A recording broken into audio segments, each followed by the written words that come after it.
Hello, আসসালামু আলাইকুম সবাইকে। আশা করি সবাই ভালো আছেন।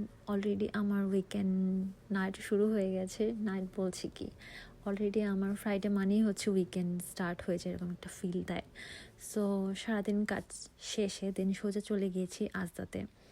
যেহেতু আমার আসলে অন্যান্য দিনের মতো রেগুলার রান্না করা হয় না, সপ্তাহে 1-2টা দিন গ্যাপ দিয়ে 3 দিন গ্যাপ দিয়ে যা থাকে বাসি খেয়ে দেন হচ্ছে রান্না করতে হয় বা করি। তো যাই হোক, সোজা আজদাতে চলে গিয়েছি। আজদাতে গিয়ে আমি আসলে প্ল্যান করছিলাম যে আজকে তেমন কোনো, আমার এত গরম পড়েছে ইংল্যান্ডে, যার জন্য আসলে আমাদের তেমন কোনো কিছুই খেতে ভালো লাগছে না। তারপরও যেহেতু কিছু না কিছু তো খেতে হবে, না খেয়ে তো আর থাকতে পারবো না। সো চলে গিয়েছি আজদাতে। আজদাতে গিয়ে ওখান থেকে আজকে ভাবছিলাম আমি শাক লতা পাতা যা হয় আর কি, স্পিনেচ কিছু একটা কিনে নিয়ে যাব, কারণ বেশ কিছু জিনিস কিনতে হবে। সো এসেই দেখলাম সেল চলছে।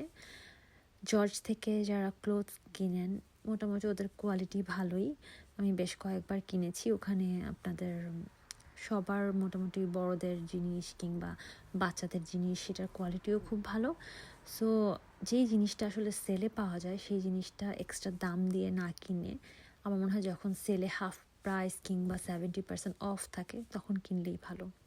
তো এই তো নিজের মন মতো এটা ওটা কিনছিলাম, কারণ যেগুলো আসলেই প্রয়োজন সেগুলো অনেক সময় অনেক কিছু কিনে ফেলি, যেগুলো ইউজ করা হয় না বা ইউজ করব সেটা ভেবে ভেবে আর করা হয় না। সো খুব বেছে বেছে চিন্তা করছিলাম যে আননেসেসারি জিনিস না কিনে সেগুলো এক্সপায়ার্ড করার কোনো প্রয়োজন নেই। তো ফ্রোজেন সেকশন থেকে আমি বেশ 2-3টা আইটেম কিনলাম।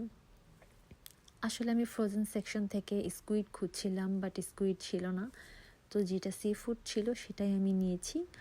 আর এই তো আমি দেখছিলাম যে এখানে কি সুন্দর হালাল মাংস কেটে কেটে এখন প্যাকেজিং করে সেল করছে। তারপর চলে গেলাম আমি কুকওয়্যার সেকশনে, কারণ এখন খুব সুন্দর সুন্দর পাতিল, যেটা আমার আগেও নেশা ছিল না পাতিল কেনার, কিন্তু এখন পাতিল দেখলেও ভাল লাগে। একটা আইসক্রিম নিলাম, আইসক্রিম খেয়ে দেন হচ্ছে আমি চেরি কিনেছিলাম। খুব সুন্দর টকটকে কালার চেরি পাওয়া যাচ্ছিল আস্তাতে, দেখে মনে হলো আচ্ছা খাই। তো এই তো চেরি খেতে খেতে বাসায় চলে আসলাম। বাসায় আসার পর একটু খেয়ে কোনো রকমে মনে হলো নিজের যত্ন নেওয়াটা খুব দরকার, কারণ এখানে আমাদের প্রতিদিন সময়টা খুবই সব কিছু মেনে চলতে হয়।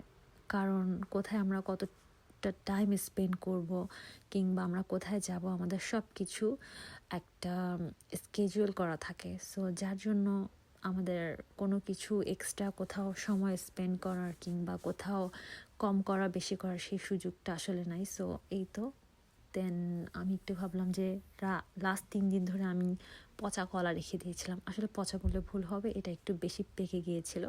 সো ওইটা আমি ফেলি নাই, না ফেলে আমি এটাকে রেখে দিয়েছি খুব যত্ন করে ফ্রিজে। দেন হচ্ছে ভাবলাম যেহেতু আজকে আমার বাসায় যেহেতু আছি একটু লম্বা সময়, আমি হেয়ার প্যাকটা ইউজ করতে পারবো কুকিং করতে করতে। তো যেমন ভাবা তেমনই কাজ, কুকিং করতে করতে আমি হেয়ার প্যাক করতে দিতে দিতে দেন আমি রান্নাটাও করে ফেললাম। দেন এই তো শাওয়ার নিয়ে যেটা হয় নর্মালি।